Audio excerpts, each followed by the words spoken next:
Cha. Plumage? The plumage don't enter into it. It's stone dead. No, it's resting. All right then, if it's resting, I'll wake it up. Hello! We will have, from the city that never sleeps, except for the past several months, I think. I don't know. It can't be the same as it was, I'm guessing. Activity level?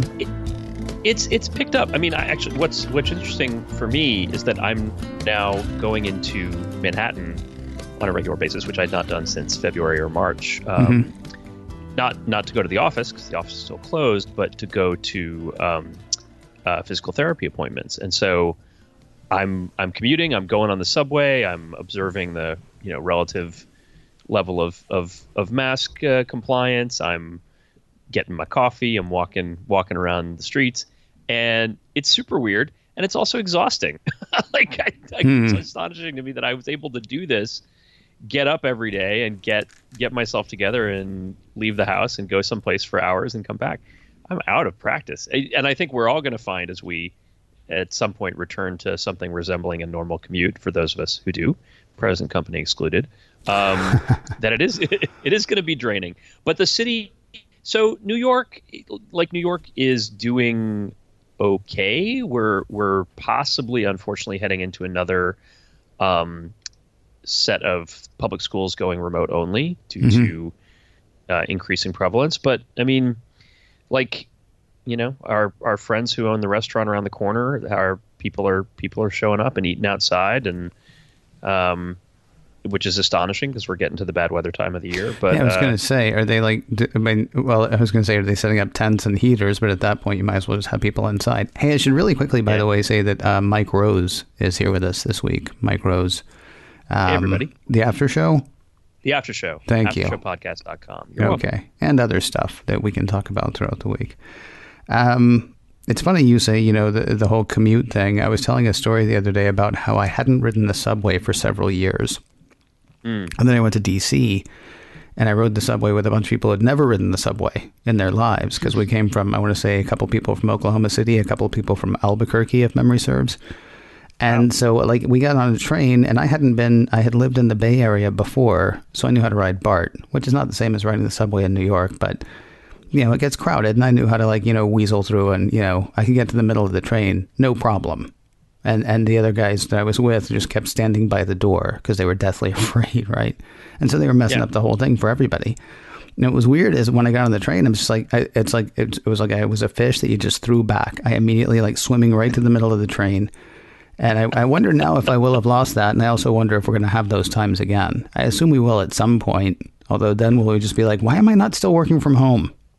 Well, I would love to have the luxury of being annoyed at people who don't know how to stand or where to stand on the subway. Like they stand in the doorways. Yeah. Or the people that stand in front of the doorways as you're getting off. Honestly, still annoyed at them. But to not have to think about, the guy wearing his mask around his chin, right? Who's having a loud conversation about music. It is probably the least risky part of the day, because you're still keeping some distance, and they're also doing there's a fairly impressive amount of air circulation actually on the subway. But at the same time, it doesn't feel good. It feels awkward and challenging. And it's also hard, being downtown. My favorite sandwich shop is closed. A lot of stuff is closed. There's still activity. Yeah. But, tomorrow if I can, I'm going to go to my office, not to go into my office, but to go to my gym and cancel my gym membership, which they've been charging me for a long time, and I've not been taking advantage of it. They're requiring you to come in to do that? My choices are, and this is down to state law. So your relationship with your gym may be different. Yeah. But in New York, they are allowed to require me either to come in person or send them a certified letter. And to be honest, it's probably less net aggravation to go in and tell them in person. That's how much I don't want to send a certified letter. That is absolutely ludicrous, though. And hashtag these uncertain times. I mean, there's no way you should have to do that. Whatever. You never should have to do it. It's a deliberate, loss prevention or churn prevention technique on the part of the fitness industry at large. Right. And I think it's something that if you feel strongly about, you should talk to your state representatives, because it is state law that controls what the cancellation policies are, if they can charge you for a whole year, even if you want to cancel after 2 weeks. All that stuff is controlled by state law. Anyway, hang on a second though. Are they open? Yeah, they're open in New York. Oh, they're open. Wow. At low occupancy, but they're open. Who knows? I mean, again, who knows how much longer they will be? Yeah. But my point in this is not the future expenditure I'm going to lay out, but all the past expenditure I've laid out that is driving me crazy. And I think they actually raised my monthly price or charged me twice in November. Man. And that's like it takes a while to push me over the edge in terms of canceling a subscription. Yeah. But hashtag in these uncertain times, hashtag don't start something you don't want it there to be something. Right. So I'm going to go cancel this. All right. Well, best of luck to you. And if you'll take pictures and send them back so that we can all see how it goes, that'd be fantastic. All right. So this is not what we were going to talk about, but honestly, that could be news to Mike. All of that stuff could be news to Mike, and certainly news to the rest of us. Every now and then I will see a picture from Times Square that somebody has gone to Times Square and taken a picture. And listen, I love New York, like the little out of the way places. And I also love the huge touristy part. I go to 30 Rock every time I'm in New York. I go to Times Square every time I'm in New York, and I hate it. And I can't get, away from the costumed people. Mm-hmm. I nearly said like 3 other words. Can't get away from the costume people fast enough. And yet I love being there because that was the picture of New York from the time I was a kid. And so so thanks for giving me the guy on the ground view, if you will. That's not what you chose for It's News to Mike, though, because Monday, of course, is news to the guest on this show. And you, I'm hoping, have a short story now because we're way in. Excellent. We're deep in, but what, may I ask, is news to Mike? It's practically trivia to Mike. So, as listeners know, we are anticipating a new family occupying 1600 Pennsylvania Avenue in a few weeks in January. The current administration, the current first family, does not have any pets. The incoming first family, the Biden family, has 2 German Shepherds, Champ and Major, and so there will be dogs once again living in the White House. However, the New York Times ran a story on the 14th about the history of presidential pets, which is fascinating, and I encourage you to look it up. And what I learned 2 things. Number one, the Coolidges kept a lot of pets, but their favorite was Rebecca the raccoon. Really? And Rebecca the raccoon was a donation. Now, there's some dispute here whether it was Mississippi or Missouri that donated Rebecca the raccoon, but the intention was that she be cooked and served for Thanksgiving dinner. Okay. And the family actually discovered that she was relatively tame, mm-hmm. so they did not officially pardon her, but they adopted her and kept her for several years, even though she had the bad habit of scratching people's legs and fighting with the Secret Service and possibly once bit the president.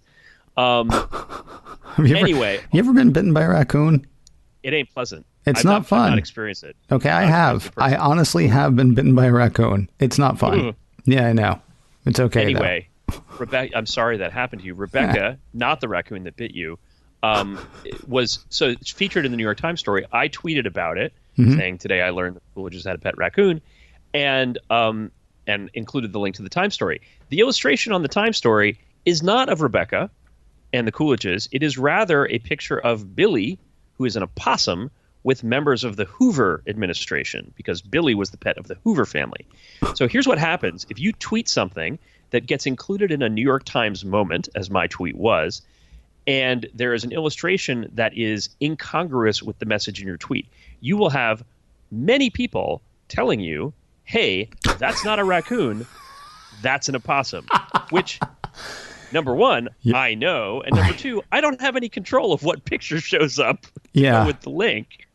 So that was hysterical. And I showed it to I said to my wife, this is what happened. And I showed her the tweet and she said, well, that's not a raccoon. That's an opossum. I said, funny you should mention it. Yeah.